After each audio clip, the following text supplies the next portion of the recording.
Hey guys, I'm not hearing anything. Are you guys on mute? Oh, sorry.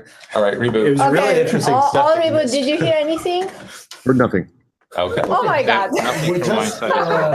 All I right, was we have about to stop. write in the chat if Okay, I we've was been the only recording one. all this time. I'm curious if anything got recorded Okay. at least. Let's But start again. we'll start again. So we'll cover the modeling sidecar with ground truth with gateways. And Louis started already explaining all that. Sorry. So yeah, it's two things. One, we're gonna.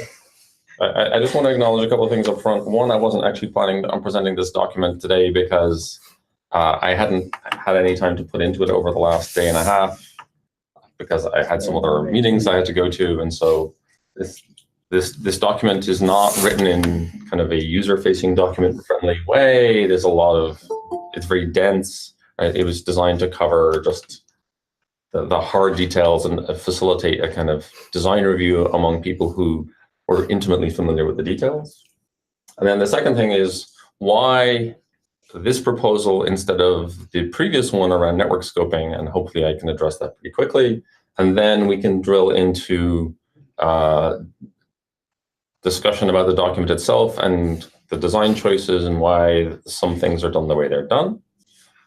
So if that works for everybody, then and also the problems with gateways, the current gateways that we're Yes. trying to fix in the process. right. So one of the things that this document is very feature dense. It covers some use cases that really don't have anything specifically to do with sidecars per se, but have to do with limitations of gateway itself for the kind of more typical use cases people are used to thinking about gateway in the context of. So those caveats made, why this proposal instead of network scoping?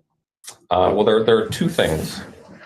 So one, whatever we did in network scoping, we were always going to be in a situation where we had to declare attachments to a workload, and we had to declare basically a list of services that were going to be available to that workload to which this thing was attached. And those two facilities are facilities that already exist today in Gateway, logically. Right? Gateway already declares a binding to a set of services, and Gateway declares a way to attach itself to workloads.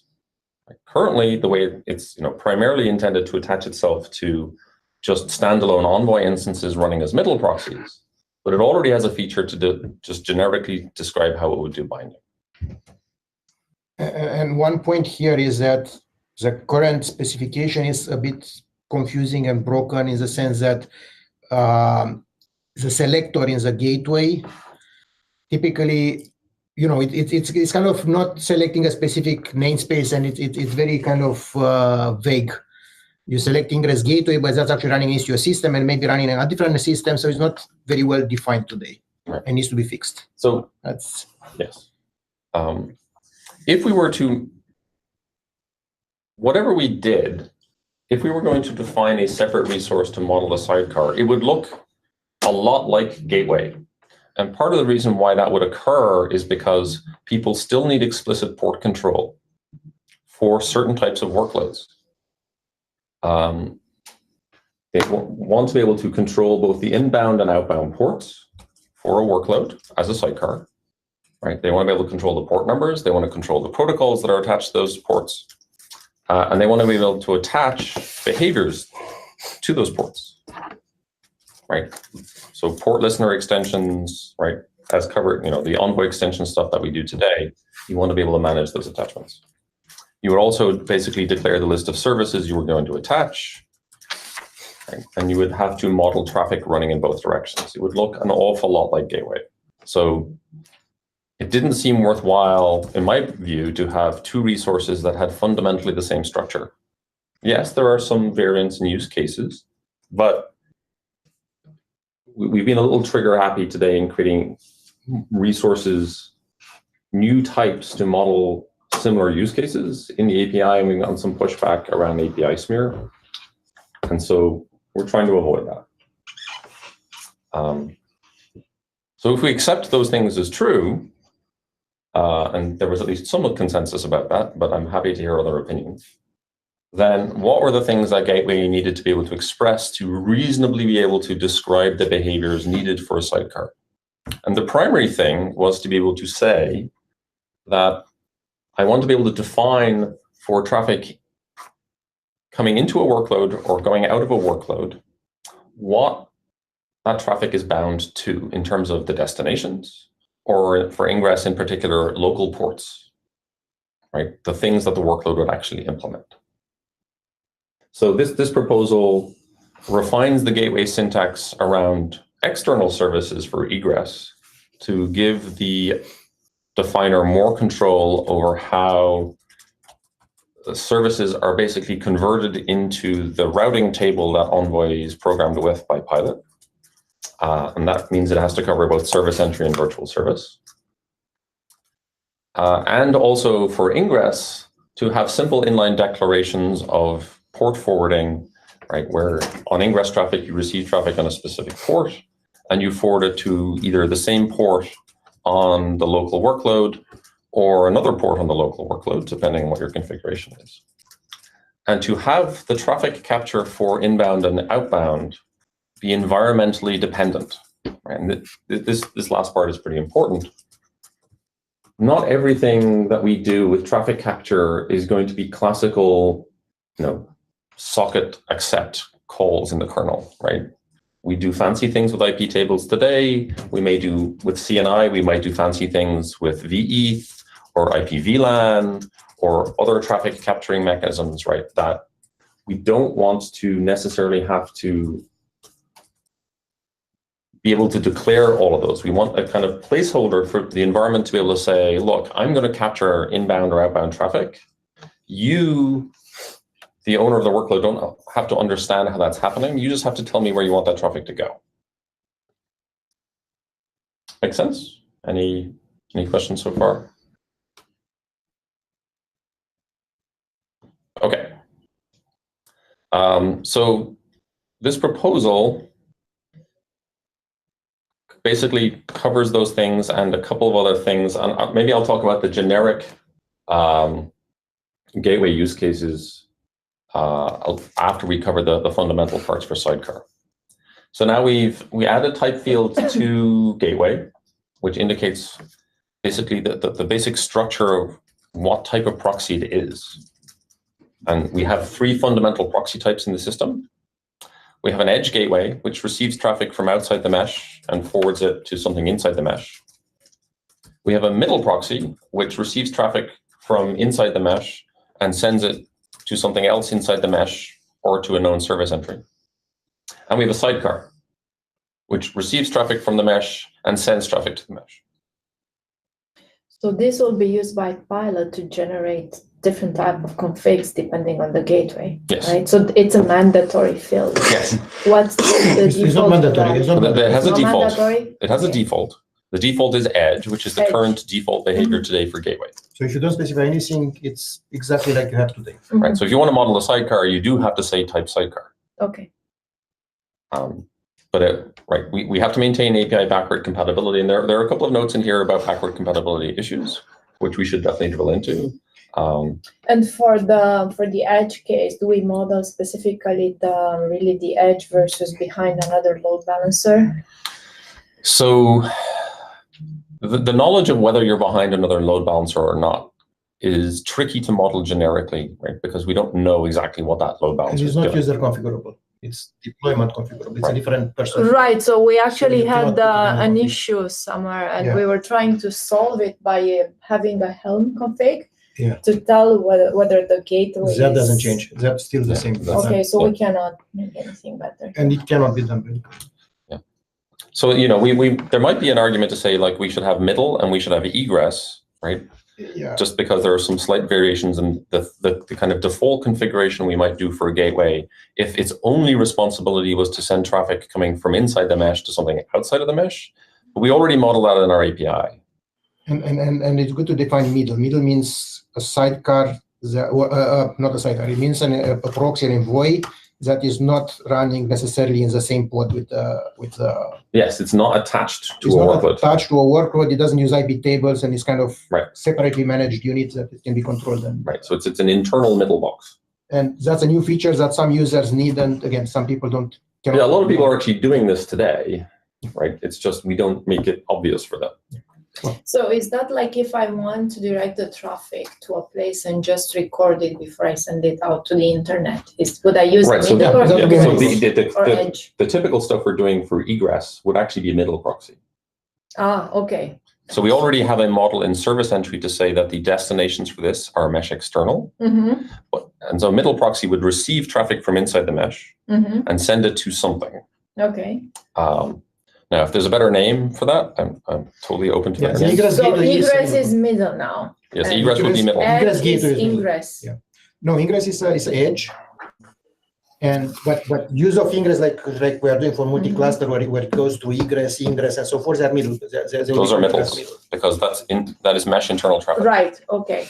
And technically, egress is also edge traffic. So the name edge being just ingress seems a little odd because it's in or out of the mesh is sort of edge, you know. Well, there's a huge variance in the behavior of those two proxies, Frank. Right. So In terms of the terminology, calling ingress only edge is kind of a confusing term right there because egress is kind of considered to be an edge kind of traffic as well, right? Right. So like I said, I would be happy to expand the enum to have, you know, ingress, edge ingress, and edge egress. That wouldn't actually make a huge difference, but it. Given that edge is a default, we can probably, you know, just not worry about the name for now. I think it would be beneficial to the users if that is confusing. Maybe like make it. Costin, if edge is really only ingress, then call it ingress instead of inventing new terms that people have to learn and match to other terms. So the problem we run into, Jan, is that Kubernetes uses the term ingress to mean into the workload, not into the mesh. And network policy and a lot of other stuff. That's a confusion with ingress. So, like I said, I'm happy to change the terms. I think that the fundamental question I have is, do people agree with the concept, regardless of what the terms we use? So, Louis, are you preserving the behavior where gateways still represent layer 4 to layer 6 semantics? Or yeah, none of those fundamental semantics of gateways change. Okay.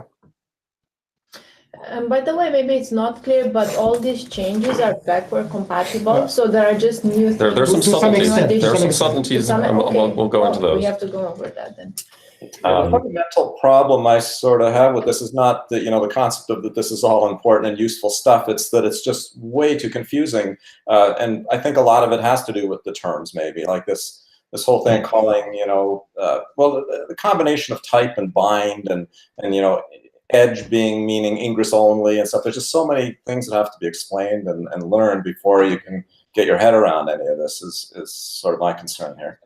But they map to what users understand. I mean, if you are configuring a middle proxy, you know what you are doing. If you're configuring a sidecar, you know what you are doing. I mean, it's not like people will be confused about where they apply. Well, but what he's saying is that it should be explained, right? Well, of course, Louis did say in the beginning that's more like a very concise design doc. Yeah, we definitely need like more user. This is dense. This is not user documentation. Right. Yes. This is not user documentation at all. Right. This is for this private audience, and right. It's designed to go through this stuff in density. I tried very carefully, specifically, Frank, with bind to map to the existing conceptual understanding externally of what people understand bind to mean in proxies. Right. If you go read the documentation for Nginx or HA proxy or Caddy or any of these other servers, bind typically means the thing I'm going to attach this listener to. Right? They don't all consistently use the same terminology, right? There's variance in the terminology, but that's what it means. Yeah, but I think I agree that there's nothing wrong with this once you get to that lower level of understanding, but there's just no mapping to a high level. Like I'm always struggling with sort of taking something that is complicated, figuring it all out, and then kind of figure out, you know, how would I explain this to a user? Come in and say, I want to configure my system to, you know, control the size of the, you know, the config getting generated in my sidecars. You know, what do you tell them? Where do they start? Like, and then you get into this whole, okay, you got this type and bind thing. It's a 3x3 matrix. There's 9 different combinations there. I think some are, you said explicitly right in the document that they're invalid, but a couple of them anyway. But then the other ones, you say, okay, well, what do these mean? You know, what if I do a middle with a, if I say the thing's type middle and it binds, I can't remember what they were, but say side. Anyway, you could see combination combined with selector, and then you give a selector and say, what if you point to the Ingress controller proxy and you say, the type is sidecar and, and bind is this. What does all this mean? Like, there's so many different things. Right. So the fundamental issue, Frank, we have is no matter what we do in terms of how we represent this in the API, right, we could create CRDs for each type, right? And I think we'd still end up with roughly the same number of permutations, but with more CRDs. But these are not really permutations, Frank, because in fact the user will deploy either an ingress or like egress or like sidecar type of gateway first. So that's the first, it's more like a decision tree. Is what type of gateway is this? Then set the type. To what do you want to bind? Send the bind. So it's not permutation. It's very hierarchical, I think, the decision tree. Totally straightforward with the defaults, like you said. If you don't say anything, you say, "Oh yeah, this is an ingress. It's a gateway, and it's my standard thing." And the bind is defaulting to the right thing, and the selector even means something pretty sensible. But then when you start thinking about, especially the middle one, I think I'm more confused when you get into the middle and egress. I agree. So just to ask this simple question, like, who do you think is configuring the gateways, and is that? In my mind, previously, it wasn't an application developer. Is that still the case? So in this case, it will actually be application developer because it applies to sidecars as well. yes. So depends on which gateways. Now we have different types of gateways. So the gateway type ingress or edge will be configured by the administrator of the domain, and that decides how the domain is split up and which namespace is allowed to. The gateway corresponding to a sidecar will be managed by the person who is managing the application, because it's by namespace owners. By namespace. The middle proxy probably will be in a different namespace and managed by whoever is responsible for that function. I mean, if it's an egress or whatever it is. Wouldn't it then make sense to actually have different CRDs for that? Exactly. So that how will you do it? Be identical. No, I don't have to care about this one because that's not my job. There could even be like not a role binding allowing me to create it. Right, but you would literally have 3 near identical CRDs. Yeah. We don't need that. And we have this experience already with authentication, for example, where we have for all the security CRDs which have separate CRDs and mixer CRDs, all of them select some pods and all of them have slightly different way to match stuff and different way to represent stuff. I don't think it's helping people to have 20 CRDs instead of 1 CRD with type. No, but it's like actually it removes one of the properties of the CRDs from what users have to cope with. If usually an application developer does not see the gateway stuff at all, but only his sidecar stuff, then you just take away one of the configs. If there's no complexity distinction between the contents of one type and another, because they literally declare the same things, then there's no benefit in hiding it. And there is a downside in what is being presented, right? Because now you have 3 additional types and all the machinery complexity that implies in Kubernetes today. And frankly, this can be avoided with like user documentation. Oriented by persona. If you are the network admin and you want to configure for a long time, and it's like we've done this whole user documentation. It's typically in shambles when it comes to people get confused. They come to the mailing list, they go here and there, and it doesn't actually change. I mean, my point being that yes, we will be extra 3 CRDs with the exact same semantics, but the fact that it's a different name basically automatically creates a separate flow, which leaves less room for confusion and interpretation, because it's like if it's a CRD called sidecar, then you know that you cannot screw around with that CRD and try to apply it to a gateway. And documentation-wise, it actually becomes much more easier to write it that way, saying that this is a CRD that applies to only sidecars, which means if you try to point to some gateway, it just will not work. They would know immediately, right? You don't have to write a verbose documentation to explain the fact that, hey, if you try to do X, if A, then this happens. If B, then something happens. If C, then something happens. That's equal enough saying having 1/foobar API and then sticking like 500 if conditions within that. Right, but on the other hand, Sriram, you'll have to duplicate the documentation for the equivalent features, which is 90% of the stuff. which is fine. It's a one-time task, but Well, no, it's not a Yeah. one-time task.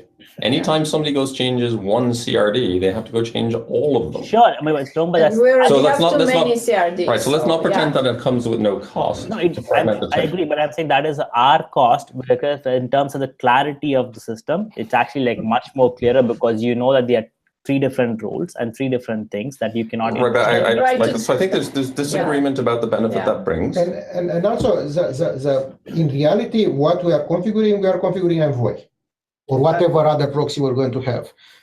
The fact that Envoy can be used to proxy stuff for a sidecar, or can be moved at different configuration, is not that relevant to deserve a completely different API. I mean, you can have a sidecar that can be programmed as ingress. You can accept traffic from outside on a sidecar. There is no restriction in a sidecar that it needs to accept traffic to ingress. Right. I mean, if you look at the world of proxies today, right, the open source proxies, they are deployed in multiple different topologies with one API. You have one Nginx config. You have one CADI config. You don't have 5 CADI configs. One if you use CADI as in a particular way or another. Right. So this is basically just being more honest with the user and saying, this is the layer 3 to layer 6 configuration in Istio for Envoy or whatever proxy is being used. Yeah, Right, but the I'm not sure if the user extremely would appreciate such honest. I mean, why would they care if they don't even need to worry about Because such it a maps more configuration? closely to what they're used to. Yeah. And all the other web servers in the world follow the same model. You have one configuration that configures the sidecar, and that's what they know. I mean, if they move to an Nginx or from console or whatever, they'll have the same kind of experience. Frankly, at the extreme, if you take any field, then you say instead of having an enum, let's have 5 different CRDs. That's the case, right? So I propose we defer this discussion for offline, because we're like going around in circle around this particular topic, and I think there is more to cover in this talk. I want briefly to talk about the backward compatibility, because that has been mentioned a few times, and there are a few very critical things here. So one is, as you probably know, there are some security concerns about the fact that TLS certificates can be overwritten and kind of used in... Well, they can be hijacked. Can be hijacked, yes, that's a correct term. That's one thing. And second, there are some usability problems that we are having with the fact that the selector that you put in the gateway actually applies to a random namespace, which also is related to the hijacking and misconfigurations. And finally, we have the problem is that a gateway can be put in any namespace, and it's not clear how they interact with each other. So those 3 things will probably need to be broken by the API change, because we need to fix the security problem. And so they need to be put under flag control, and we need to signal that the default behavior will change at a certain release point. But we do expect that users will have to do some changes. They will not be simply will preserve the current behavior forever. Right. So just to be clear, so people understand what the problem is, if I have the gateway, the Envoy is implementing a gateway running in a namespace that has access to a TLS certificate stored in a secret in that namespace. And then I define a gateway in another namespace that then is loaded by the envoys in the other namespace, but that gateway configuration refers to a TLS cert by a relative path. That TLS cert gets loaded, which means that my definition is now able to use a TLS certificate that I don't control. Oh, that's a big issue. It is. Yeah. So that's one of the reasons why the documentation suggests that we switch the default scoping to say gateways are loaded by workloads defined in the same namespace.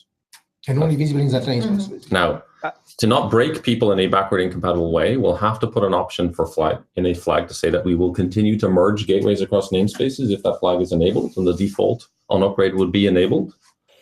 But we would strongly recommend people to switch away from doing that.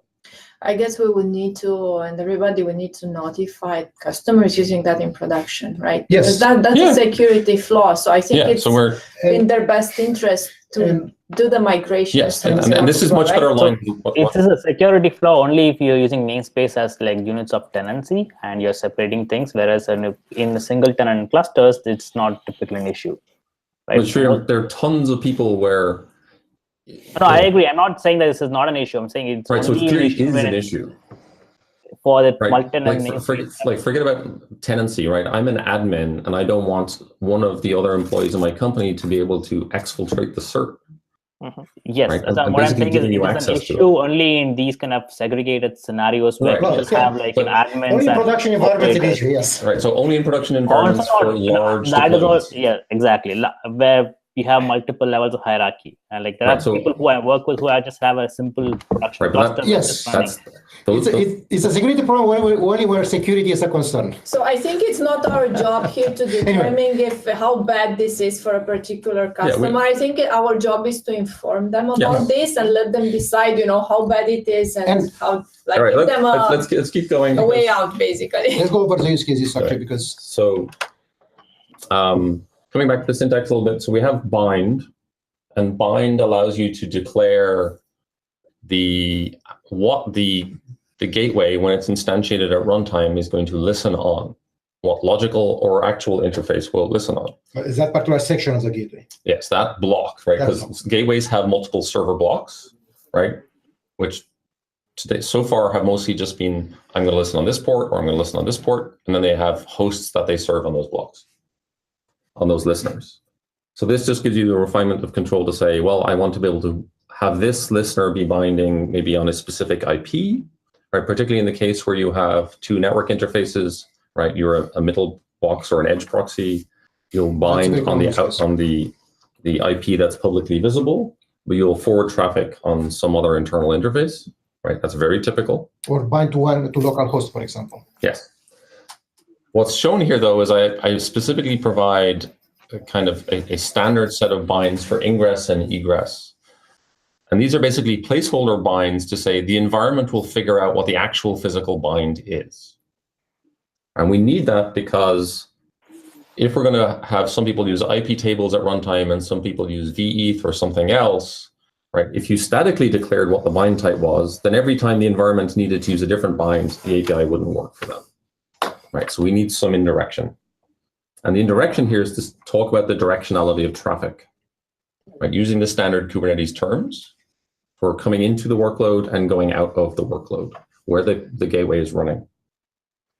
So for instance, an edge proxy would typically bind on ingress. Which means all interfaces on the port. Yes. Well, egress would mean you don't bind to any port if you use IP table. You just rely on interception. You bind on localhost if you use HTTP proxy and so forth. Yes. But they're effectively synthetic. Yeah. And they're designed to be inferred by the environment at runtime based on what mechanism it's capable of using. So that environment, is that pilot? Or No. So make the inference? if I'm running on a VM, right, maybe I can't use IP tables.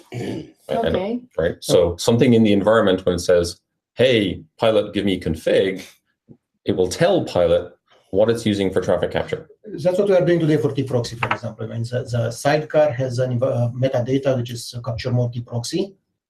And then it's making the request to pilot, and pilot says, hey, this environment is using T-proxy, let's configure this. Right. So pilot makes the decision based on environment. I mean, it's based on information right, so passed it's pilot. That's yes. like, pilot makes the decision based on metadata passed to it in the node metadata in the initialization of the ADS request. So is it purely based on the Envoy metadata, or is it based on some other things from the environment, like something in Kubernetes? So whatever it is, it has to be passed to pilot. Mm-hmm. Yeah, but we have to make sure it's only being passed via the Envoy. We'll figure out on implement. So it has to be passed in the ADS API. Okay. Eventually. Whatever it is. Because otherwise pilot doesn't know what to actually serve. No, it can learn also from Gale or from the environment directly, right? That's probably the wrong coupling, though. Okay. That's reassuring, yeah. And endpoint, I would add endpoint there because you have an example UDS. Yeah, I do further down. Why is the endpoint here? I mean, that just is opening the door to a whole bunch of trouble. I mean, the moment I add a DNS endpoint and that points to an actual service, and how are you going to do the load balancing? There are two different reasons for that. One is we need to capture what we have been doing with UDS. Right now, we have some UDS support, but it's not very well specified and defined. We can fix the documentation. I mean, we can say how to actually have a unique domain socket backend. But how would you do it? I mean, in the end, you need service entry. Service entry has a whole Unix domain socket endpoint. Right. So but service entry applies to It applies to anywhere. Right. There's nothing that says it applies only to sidecars. You can abuse with the gateway. Yeah. So just to be clear, endpoint is just a shorthand here for an inline service entry. Yes, but that's why do that multiple. I mean, if you're doing a shorthand for an inline service entry, then I can come and ask you, like, logically, can I have a shorthand for a virtual service here? Can I have a shorthand for a destination rule here? And effectively, this becomes a bigger kitchen. No, because this is post routing. That doesn't, I mean, a service, and I mean, we're keeping the service registry separate and the gateway separate. And now this is actually right. So I think Sriram, the point here is, does having the shorthand make the API more succinct or not? Now we can have that debate, but it doesn't have anything to do with virtual service. No, but the API succinct or not basically can actually be expanded to, like, can I just have one single API to do all 10 things? Sure. Let me give you the quick explanation. Let's say I have one workload that is using UDS. How would I create a service entry? Because the service entry defines that, hey, this host name has as an endpoint a UDS socket, but that applies for the entire cluster. So basically, it's reflecting EDS and it's propagated to everyone.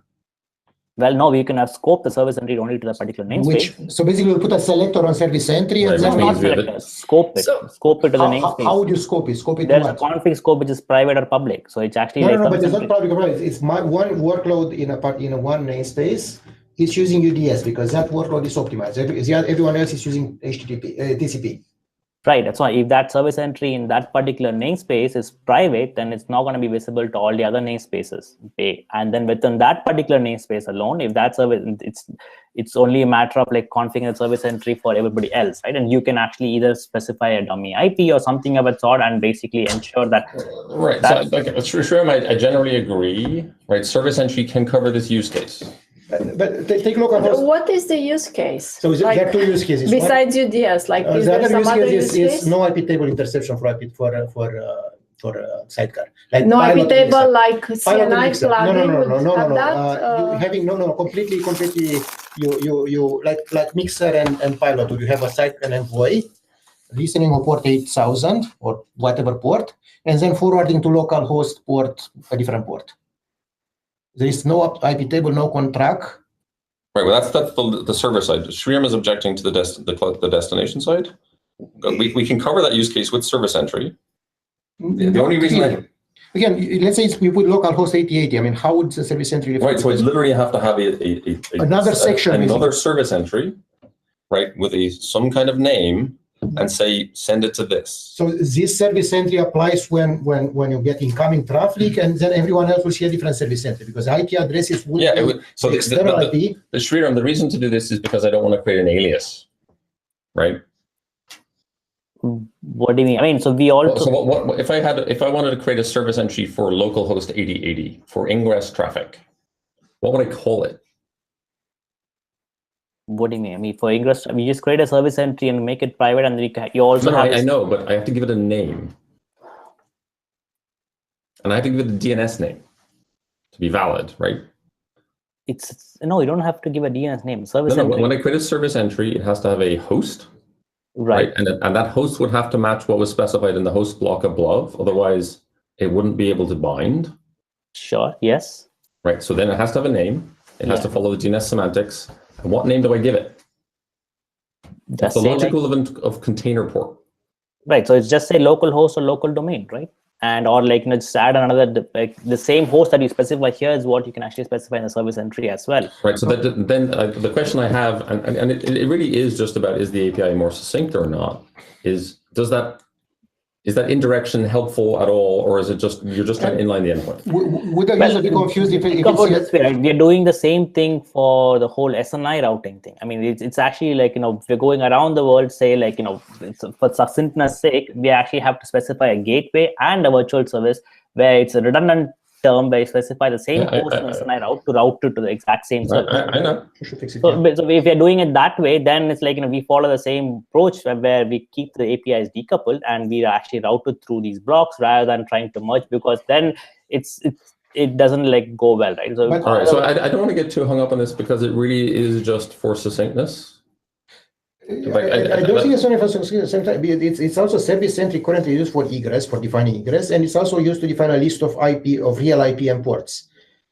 overloading it with yet a third semantic, which is it means the local port on how the sidecar is connecting to the workload running on the same machine, is even more confusing for users, because we already have two semantics that are different. Right. So I think the point here is we can add this later. We can use service entry and we can see what the usability of that feels like, right? Whether that is good for users or not, or whether having the direct, basically cutting out that lookup, right? Because particularly for ingress, right, you know you're routing traffic just to something that is a local host. For sidecar. For sidecar, right? So for type sidecar, you always route typically by default to local host as the same port as a external port. Right. Sriram, do you disagree with any of that? No, I'm not disagreeing with the actual thing that people use. And what I'm disagreeing with is the fact that adding an endpoint here is actually going to open the door to a lot of other troubles in future, because somebody would come and add like, hey, I would like to have a DNS addressable host name here. And then that'll start expanding to like, hey, but this is a DNS addressable. I need to look up in the service registry to make sure they can actually do a proper load balancing and not do a direct DNS thing. And from there on, it just goes into complete chaos. And it will happen. I can guarantee you that. Okay, so like Sriram, if one, it's only us going to add this stuff, so sure. But I'm fine leaving it out for the moment and seeing what the usability feels like by asking people to create a service entry, because that's what we're doing. All right, so the problem I have is that if you have a synthetically generated sidecar today, and you want to move to a manually configured one because you want to constrain both your inbound and outbound dependencies. When you do that, I have to create both this resource and a service entry, a logical service entry for localhost for my container ports. And now I have to do two things. Yes, but we are. And that's a pain. Well, but that pain is already there for standard SNI routing. No, but you can remove the pain. Yeah, but that's no, that's too late now, because we actually. We only expose the SNI routing pain to the cluster admin. We don't expose it to the namespace admin. Right? If you have a TLS as a protocol, then you have to do with the virtual service. Yes, but no, it's only exposed to the cluster admin. It's only given to one person, not to n people. It's an important distinction. What do you mean? I mean, if I have a virtual service, then everybody has to declare the same thing, right? So it's no. As doing the SNI gateway, I can have one person do that work. This is intended for the namespace admin to control the behavior of the sidecar in their namespace and only their namespace. So this sure, yes, but I mean, in this case, isn't this a substitute for a service registry, because you have the local host, the port in your service registry? No, we could constrain it to just be local port forwarding if that's all we wanted to do. We don't even have to allow DNS. Maybe we should not call it endpoint, we should call local address or is that some sort of black hole thing? Because it says it's only going there if it's not captured by the host route. It's right. Like whatever. So it's not necessarily black hole. It can be an actual thing. It's the fallback route. Okay, fallback then. I didn't want to use the word fallback. It's not fallback. Yeah. It's where you want the traffic to go. Actually, when you get incoming traffic from outside, you want the traffic to go via IP table, or you want the traffic to go. Right, and this only applies in the ingress direction, and that only for the ingress direction. Yes. But that's what was Frank's point as well. That like, what happens if I specify egress and then I specify an endpoint as localhost this thing, or what happens if I specify the IP as a bind and then I specify endpoint as a localhost? There's nothing invalid about that. Just to be clear. And it's actually quite a feature. I mean, it's you might actually loop back to yourself on egress. I see that in production. Like I've seen that at Google before. So. And what about the IP then? Well, the IP wouldn't matter, right? So I cannot. As an API specification, it actually allows it, right? So that's no. If you want the egress endpoint to be localhost, that's valid, right? But if you bind it to an IP address, it's fine too. That's also fine. There's nothing wrong with that. We're going to bring it up separately. So. And I don't think there is anything wrong with having. I mean, in Nginx you have one config file which includes. Effectively, Istio config, you can think of it as one big config where we put everything together, and some stuff can be in different blocks, like the includes in Nginx. But eventually, it's one consistent big block. So I don't see a problem. For example, putting a service entry record in the gateway specific, or having an Istio config which kind of combines things to make them easier to read and to understand. So okay. So let's move on, leaving aside because we still have. I just want to make an announcement. I originally said we will have a second item on the agenda to discuss one of the issues. Ping Josh to come here, but he's okay to let us like. Yeah, Nate and I are going to bring it up at OnVicon on Monday. Okay. Okay. So having covered bind, the next and probably the most important part of this specification is the host section, right? Just as it does today in 1.0, what hosts does is it's a list of DNS names that are resolved against service entries or virtual services. Now, today in Istio, they're only resolved against virtual service. For sidecars, the dynamically generated sidecar behavior is resolved against both virtual service and service entry. So what we're doing here is we're saying that we're allowing for resolution against both service entry and virtual service, right, which is a slight change for gateway, but not a breaking one. And we're describing the priority of the binding of the attachment. And basically what we say is if you have an equivalent host name that is declared by both a virtual service and a service entry, the virtual service one will take priority. If the match between the host name and the virtual service is a wildcard match, right, it's a non-perfect match, then basically each virtual service of ever decreasing specificity to the match will attach, right, which is the behavior today in gateway, right? We have DNS wildcard suffixing. And then you will attach the service entry, which is the most specific match in the routing table. So now we're being much clearer about what the actual generation of the routing behavior is, and the ordering of hosts in this declaration controls the ordering of the routing table, which is also something that has been a bit of a headache before. You now have very precise control over the aggregate behavior of the total of the proxy itself.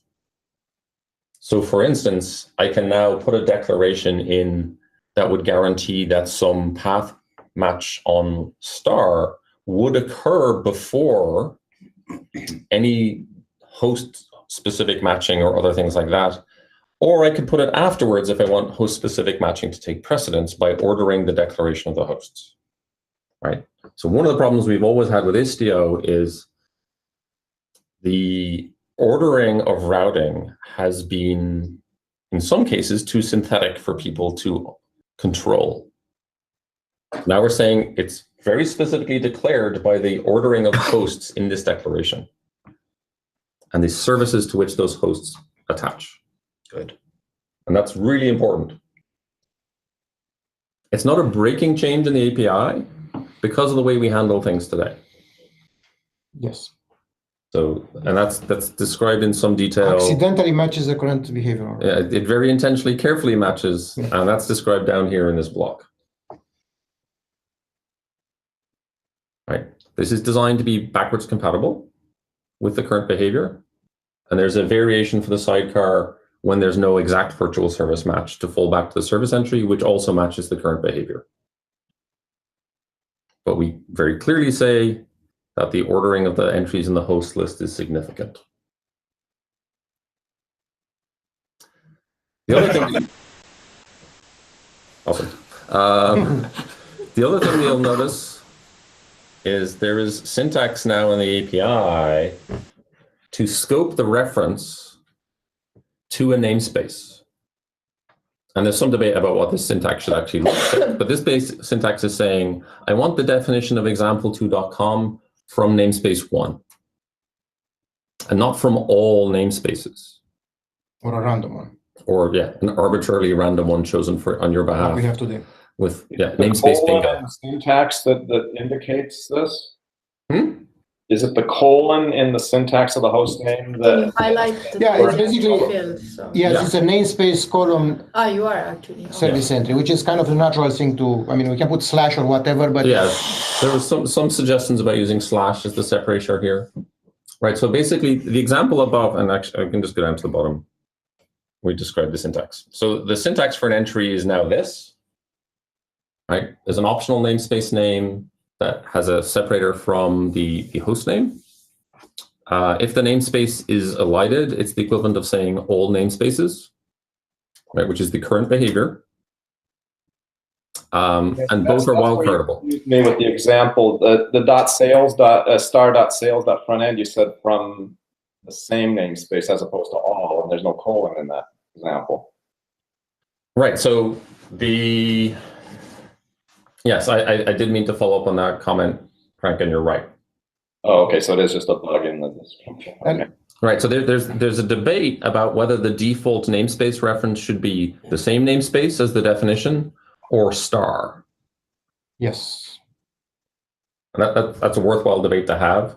The current behavior is obviously star, so that's probably what we have to ship. Yeah. You could maybe distinguish it by saying you could leave off the namespace and just put the colon at the front.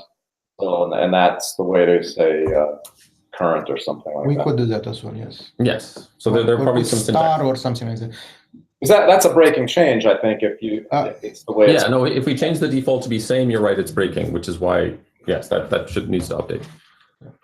And for most users, it's okay. I mean, most users, it's fine. They will not have too many conflicts or I mean, as Shriram was saying, they don't care so much about tightly scoping a domain to a particular namespace.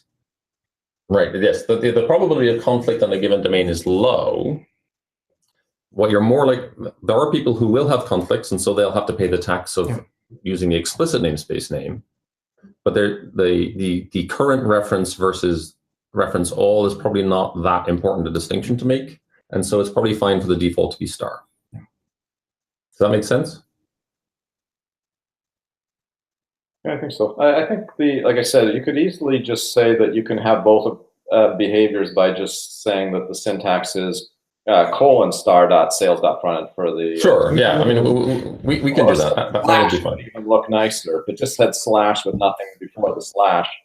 Or dot slash, like we'd make it look like a path reference. And I want to make clear this particular syntax and way to specify dependencies applies to both sidecars and the edge routers, basically. Meaning that this is a uniform way to specify this workload, this namespace, or the ingress is talking with specific destinations, I mean, specific namespace and destinations. Right. That is a very important part of this use case, which is the same as it was in the network scoping proposal. Yes. Right. I, as the owner of a big edge gateway, don't want any namespace to be able to define example.com.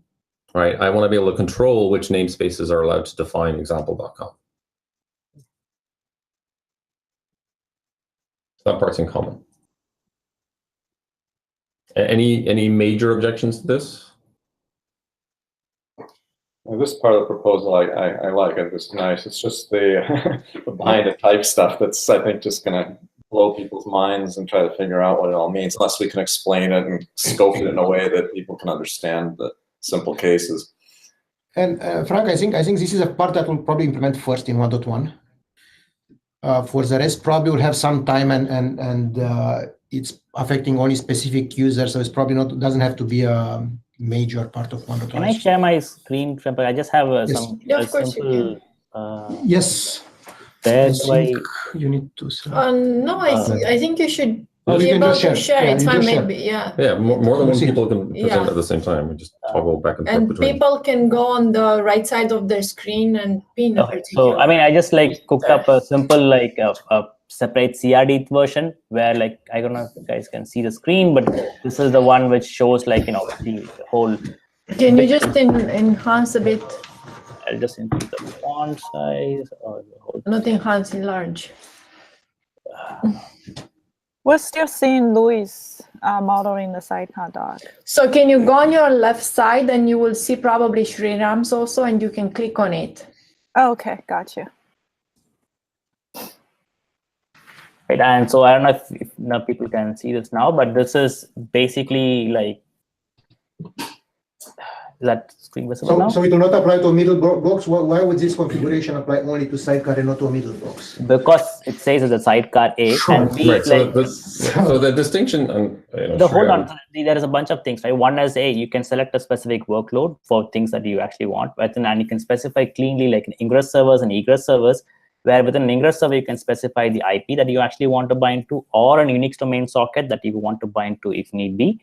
on the ingress inbound direction, and set of hosts that you actually want to expose as either on the HTTP path or on the SNI, and the set of ports that you actually want to listen on the protocol to enable, along with the actual endpoint that you actually want to route to, because it becomes crystal clear that like I'm actually receiving traffic on the inbound path, and the only thing that's actually behind Envoy is my application.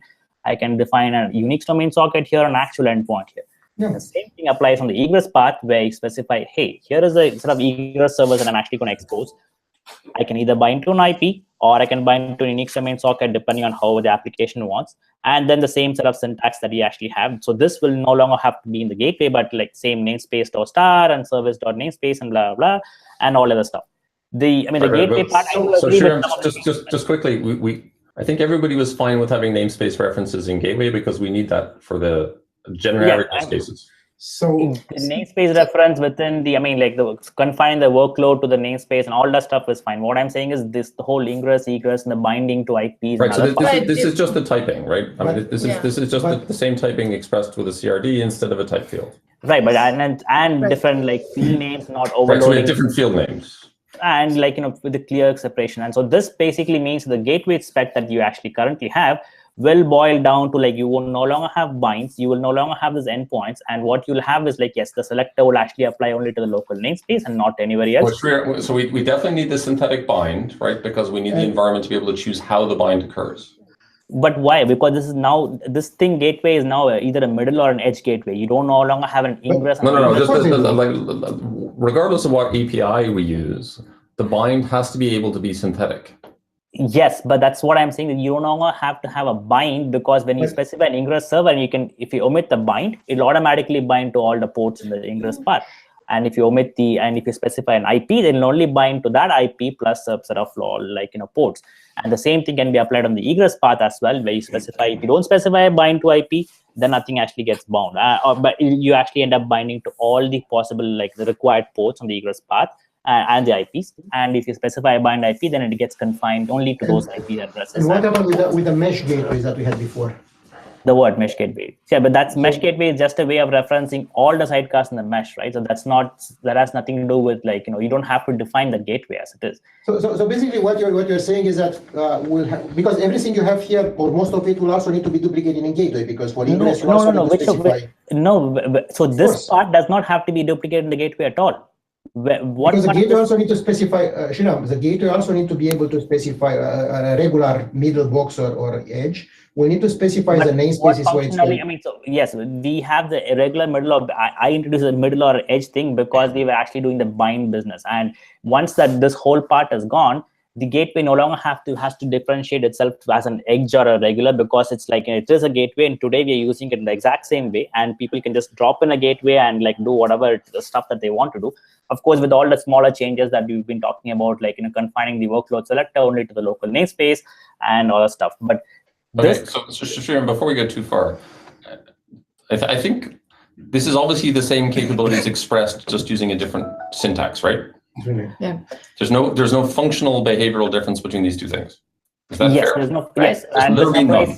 And we agreed earlier in the meeting we'll defer right? the discussion about the type, right? So we can because this is sort of reopening that thing.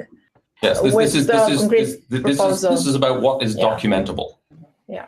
Right? Yes, but what I'm saying is all the things that you're talking about here in terms of the scoping and the ordering of the namespaces and so on and so forth will no longer have to be applied to the gateway, because that remains the same as it is, which only binds. Right, but Sriram, we have to fix those problems in gateway too. Which is what the host can actually bind only to virtual service. You don't have to bind the host to actual. Right, but we have an ordering problem. And you know which namespace. Right, and we have an expressiveness problem that for trivial cases, we make you declare both virtual service and service entry, even though you don't need the capabilities of virtual service to do the bind. Yes and no, but that does not actually have to do anything with in terms of. Right, I know, but it's also right. Creating a bigger API service and also trying to fix other existing problems, right? So I don't want to say that we don't have to do those things in gateway. We do. So gateway needs to be changed no matter what, for security reasons and for isolation. Yes, but that does not mean the amount of change that we make in the gateway will actually be scoped and confined, and it'll just make things more clearer within the gateway itself, and not tying up all the loose ends. They will end up being duplicates. Right, in this Not necessarily. Like you will, no, Sriram, specifically for this part, they will ultimately end up being duplicates. but are you going to expose like a namespace.star in the gateway? Because that does not actually have to be done with the. Oh yeah, we will have to be done because we need to express where you bind. Otherwise, we have security problems. And what do you mean? The we have collisions. Collisions. Sriram, we have collisions. For we have what? tenancy problems. Right? If two namespaces declare example2.com, the behavior of gateway today is insufficient and we have problems with it. And also, what happens if you put a gateway with a selector that happens to select a workload? No, that's what I meant. That we will fix. I mean, we can definitely fix the gateway selector. Basically, we're saying we have to fix the same set of problems, no matter what, in both types. It is not exactly the same. I mean, do you still have an ingress and egress bind in the gateway?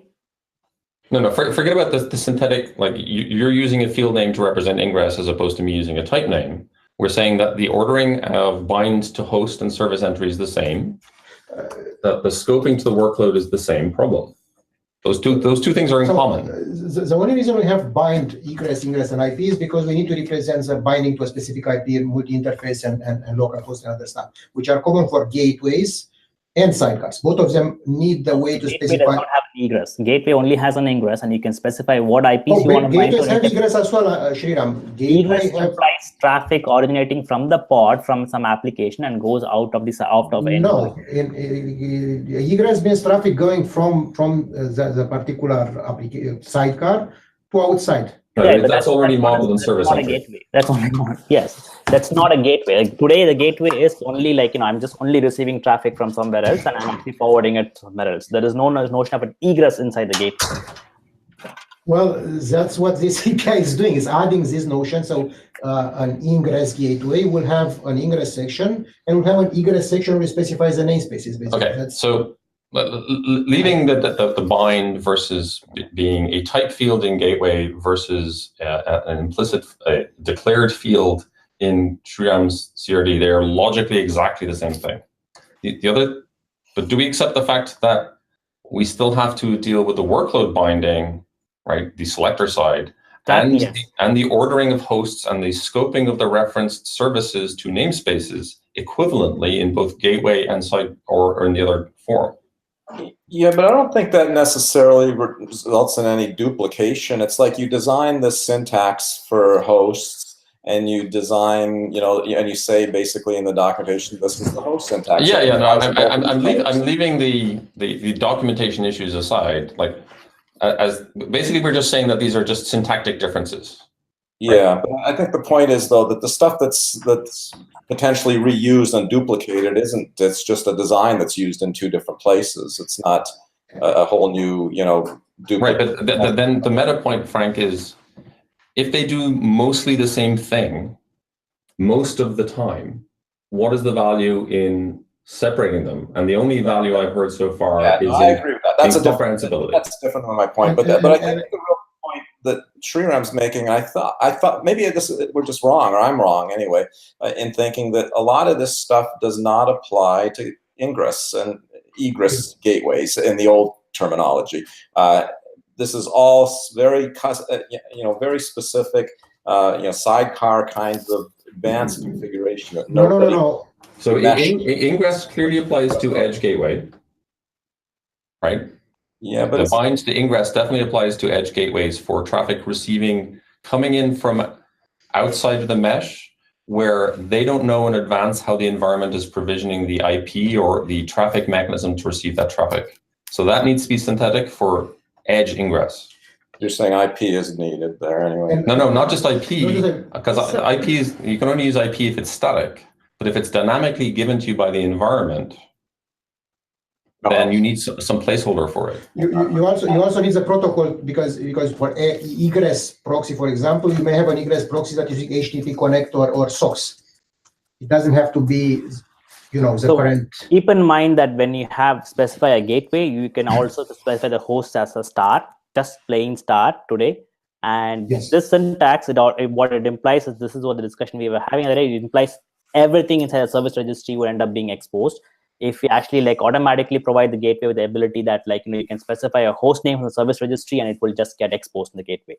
The downside of that is if the moment I specify star, it means any gateway that says star, all my internal services are exposed to the gateway. Right, which is why we have the type. If the type is sidecar, the default binding is star. If the type is not sidecar, the default binding is nothing.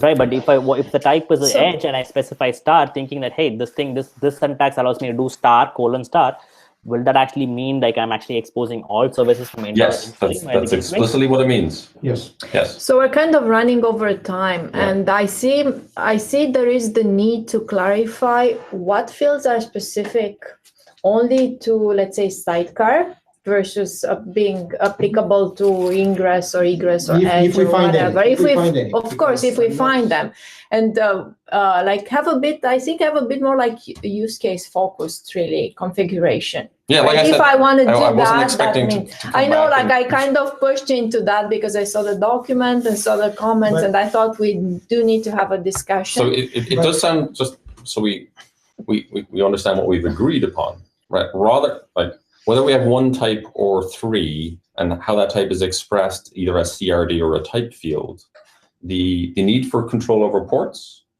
the need to scope to namespaces, and are generally agreed upon, and the need to have the synthetic binding mechanism, right, that's environmentally sensitive.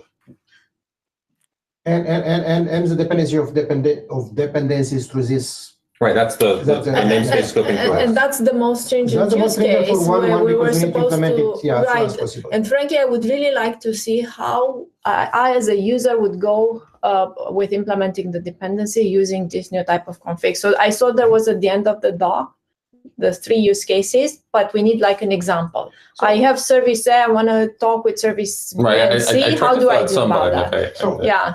So maybe like Cosing can add that. Or well, so I want to, else. before we, the 3 things that I said, does anybody disagree that those are still fundamentally, those we fundamentally agree on, and that we're mostly varying on the syntactic structure for comprehensibility at this point?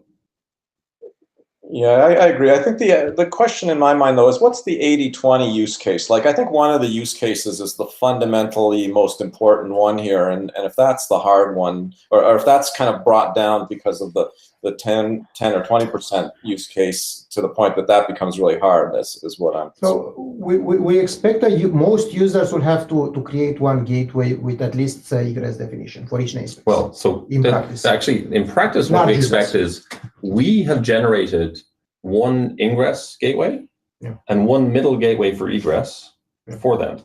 And that they don't have to on the small end, nobody else creates anything because they're not overwhelmed by scale. Yes. If that's today, they don't need any of this feature at all. Yes. But no, it's only the high-end people, really, who need. If you have more than 1,000 services or a large team, you will have to create a gateway for each namespace. Yeah. But I think even lower number of services, there's problem with immature TLS environment. Their Envoy sidecar won't be running because the certificates were not mounted properly. Yeah, this was a thing that 2 people. I don't think that's anything to do with scale, though. Yeah. Then that's more about who actually owns the certificate and who's allowed to refer to it. Well, because we don't have scoping today. I was just saying, in that's addition to scale problem, we also have this problem. No, this is a scoping issue. This is the config scope, public-private scope, which is like, if we have that in place, then that will actually eliminate this problem of destination to. No. It will not eliminate, because having something public doesn't mean everyone needs to see it. Why not? That was the whole idea of that for the namespace export, right? Otherwise, talking about config scoping, and that does solve that problem. Yeah, public and private scoping will just simply solve not the service entry scoping. So public and private will not solve the scalability problem. No, not the service entry scoping. Okay. If I define something in my namespace, it only affects my namespace. Oh yes, that's clear. With the scope as private. Yeah, everything will be scoped by private. There is no debate about it. Yes. The scope is public, then anybody can import it. Can import it, but doesn't implicit. It's not forced to. They are not forced to import it. So declaring something public means you can import it. Yeah. So it incrementally helps the scale thing, but it doesn't fundamentally solve it. Right. You still need the consumption side to explicitly declare their restricted dependencies to fundamentally solve it. So is that a different, so we're still going to do something like network scope, or? I think it would be secondary to this. This is effectively network scope. So, no, but No, not networks. So Frank, we're not going to do the networks and scoping proposal if we do this, whatever form this takes. That's a replacement for the Replace thing we that reviewed with last. the private public kind of part is. Yeah, we could take that on, but that seems incremental. Got it. Yeah, can we focus on user scenario? Because it sounds like awfully complicated. And we already heard the feedback from user, the gateway API, the existing API is super complicated already. So I like what Frank said earlier, focus on the 80%. Can we come up with a simple solution for the short term first and collect feedback and involve from there? Right, so if you look at the examples that I put in, at least for sidecar, right? If you're trying to express slight refinements to the behavior of the sidecar, I don't know if you can pin me again, Andrea.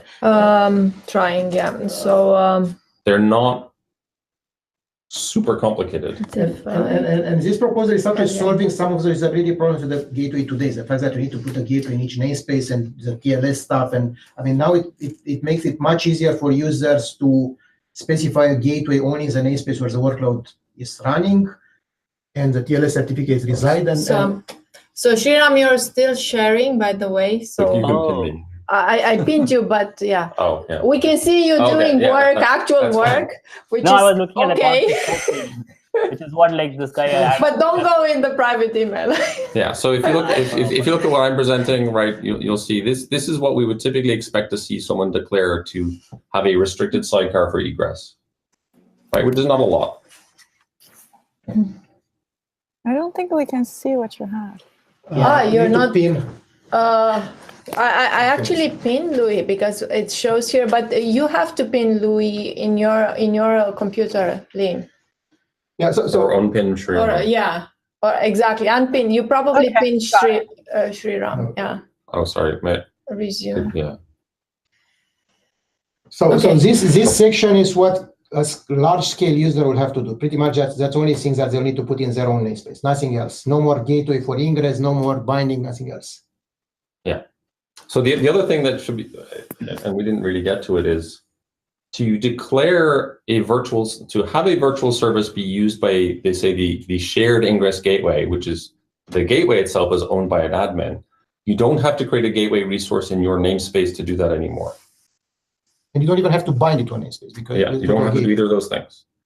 So there's actually, like, what we would see is a net reduction in config, actually, but a clearer separation of roles and responsibilities. Right? I would just create the virtual service for the portion of example.com that I owned, and the gateway owner would typically just refer to it using the host specification, say Louis' namespace with example.com, and they would get that behavior. Yeah, so question, why is this not a middle proxy? Because you are referring to, because I saw the colon syntax for purchasing, which is the third host you highlight. That's for intro mesh services, and the top two. Everything is for right. So this is a sidecar. Yeah, but the top two are referring to. Are they referring to fully qualified services? Fully qualified service names.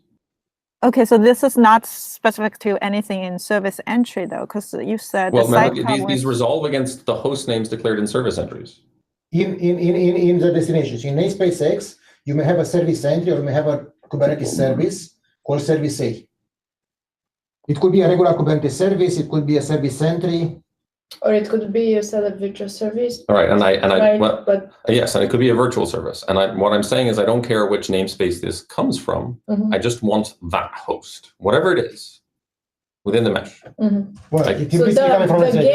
It always comes from a namespace. No, service A namespace X. Yes, but that's because what its DNS name is, not because of any namespace scoping rules that we have. Right, but the gateway and the virtual service may be in different namespaces. Yes, because there are different people defined. Right, so I'm allowed each namespace will have one of those gateways. So each namespace that is using, and they will differ.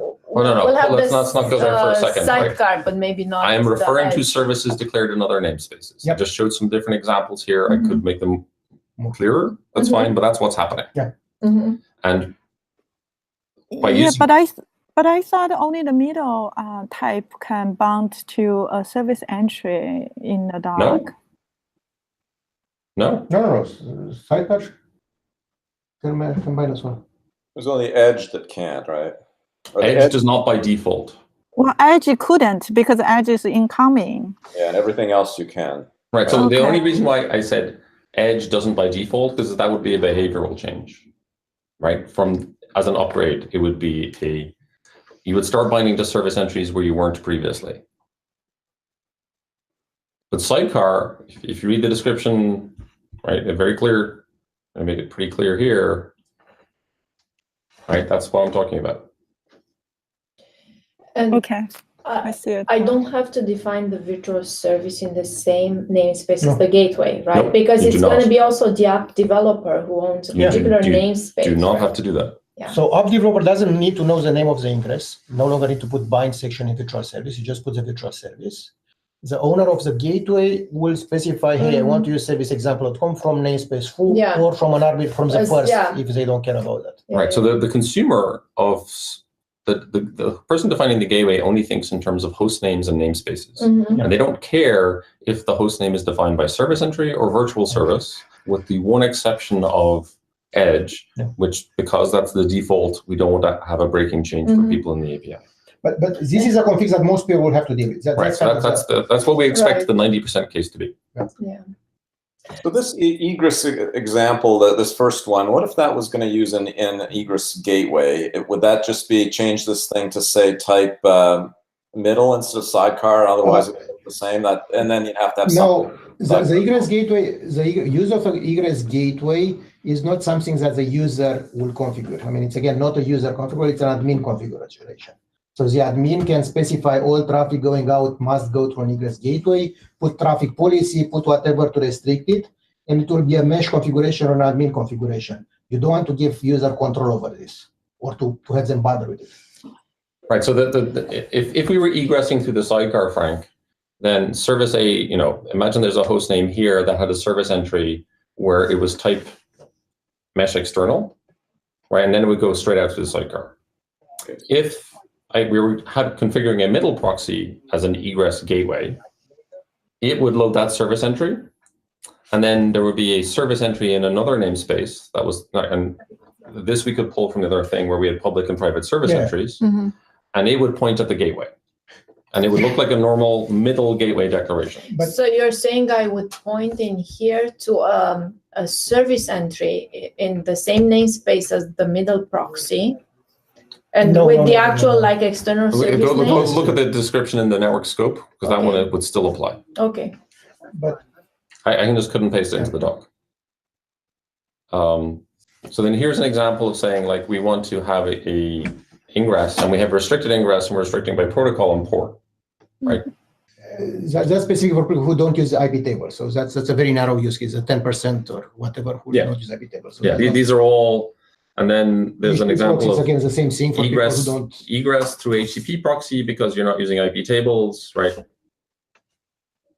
Do you have an example for middle proxy? I feel that one is the hardest to understand. I just wrote out the sidecar ones. I can go and write the middle proxy ones. I suspect the middle proxy will be in 1.2, so it's probably not important to spend too much time. I mean, but the doc needs to cover it. Yeah, Exactly, because that's API, right? If we're going to agree with an API, we have to understand the long-term plan. And we should add the ingress case, because that's also, I think there is confusion about the fact that ingress has both input and output. Yeah, so like they're even more complicated use cases than these, right? Which we have run into specifically. We've specifically heard about this one, right? Not using IP tables for capture, right? But I still want to, right? I'm going to get a proxy port, or not even using proxy protocol. I'm just going to use a fixed port for egress and act as a reverse proxy, right? And the application has to be fully aware that it's doing it, right? We've run into both of those as use cases as sidecars, where the inbound traffic may still, right, is still going to do normal port forwarding as a reverse proxy, a local reverse proxy. But most of the time, this is what we expect to see. If you're using IP tables, you'll have this. Yeah, I think I kind of like what Shriram had to separate the sidecar out, because as a sidecar user, I don't have to worry about the edge configuration and the middle configuration. And there's just so much knobs and stuff out there to understand that. And I don't even need to understand. If I'm a developer, I focus on sidecar stuff. Right, so we'll have a task, Lynn, right? the knobs will be needed for, all the knobs that exist in this document apply to sidecar and are needed for some particular use. Yeah, I understand that, but from a user perspective, they just don't need to know. For some of the users, if they only care about sidecar, why would I spend all this time? Because honestly, we read the specs 3 times already. It's just so much confusing, so much questions to being asked. If I only care about the sidecar, I honestly don't want to know anything else. Right, but Lynn, you'll end up seeing all the knobs anyway, I think is what Costin is saying. At the same time, it's not always all the knobs. I mean, if you look at, I added this, put that specification in the bottom of this file. I mean, if you look at that, it's like you don't have to, the problem here is all the if else. There's a whole bunch of if else and switch case configuration that just makes, head hurt. Whereas if you go to the sidecar one, there is not. Right, so it's there's the trade-off between the documentation and type explosion in the API. And sure, we can go over everything in gateway and make sure and try to find things that do not apply to a sidecar. Right. Because everything in this reflects a use case. Okay, so I'm sorry, this already rehashes the discussion Yes. the third time. So we're 19 minutes over. Is there anything else besides the type of the gateway? Yes, so I think the only remaining item is to hash out how to structurally represent this in the API. There doesn't seem to be a fundamental disagreement about capability. Mm-hmm. Who wants to be part of that dialogue? I think, we have I to make, see we have to 9 make progress. people who are still in the call. So I think those people, if they stayed over like 20 minutes over the lunchtime, they are probably interested. Yeah, we will skip lunch for this. It's probably, I think whether it's a different structure, types, multiple types or not, and then just the terminology and the naming and how to sort of structure this in a way you understand. We've seen plenty of people complaining we have 50 different CRDs in Istio and nobody knows which CRD to apply because. But that's a straw man argument to make. But there are also people who complain like the API is super complicated and it's just so hard and I'm going to go use something else. And all right, so how about this? Because we need to make progress because we can't afford to keep going, otherwise we won't ever ship this in 1.1. If Shriram and I can hash this out, right, and Frank, I'll try and fix nomenclature issues. So we'll basically, Shriram and I are going to do dueling banjos, and see if at least he and I can come to consensus, then that might be a good signal about everybody else. Yeah, I think so. Yeah, that sounds good. All right, Shriram. Okay. But no matter what, I hope everyone agrees that gateway needs to be fixed. I mean, the way it is today, it cannot ship in 1.1. It's not that bad though. Like it has to be like some things the security and scoping are problematic. We cannot ship it in 1.1. Yeah, so we have another meeting this year, which is the 20th of December. Which 20? 20th, 20 or 20th. Okay. 20th of December. Okay, so hopefully we need a follow-up, right? So hopefully we will be able to close this year. I think we're gonna, I'm on vacation. You're on vacation, so we're not going to be able to close this. We'll try to converge over mailing list. Okay. If Shriram and we agree on where to put the host, I think we can start implementing it because the parts that are clear, I mean the security problem and the other stuff are. Yeah. I don't think we need. We can tweak the implementation in January if necessary, and the name or whatever. But we need to move ahead with implementation. I'd like to have some sort of like general agreement happening this year. We agreed. I mean, nobody disagreed with the idea that so we all agreed. We agreed on the capabilities. There's some detail on nomenclature. There was a little bit of question about the default behavior around binding, but it's not huge. And everything else was structural, as far as I can tell. And at least the host syntax is agreed. I mean, where it resides in sidecar. With this, right, whichever model it is, we don't need a global flag that says namespace only or global and so on, right? It's like the only flag that we need, I believe, was the gateway breaking changes stuff. For the breaking change, right? And also, like we said, never mind. Right. So the only thing was to change the behavior of merging gateways across namespaces and binding them to an implementation in a different namespace. That does need to change for security reasons over time, but it's a breaking change of behavior. Mm-hmm. Okay. And we can combine all the breaking changes together. Yeah. Okay, good. Cool. So I think we're good for today. So thanks everybody. Thanks All right, sure. for Let's get ready staying to late. rumble. And talk to you again in 2 weeks. Yeah. Bye. Okay. Bye. Thanks, bye.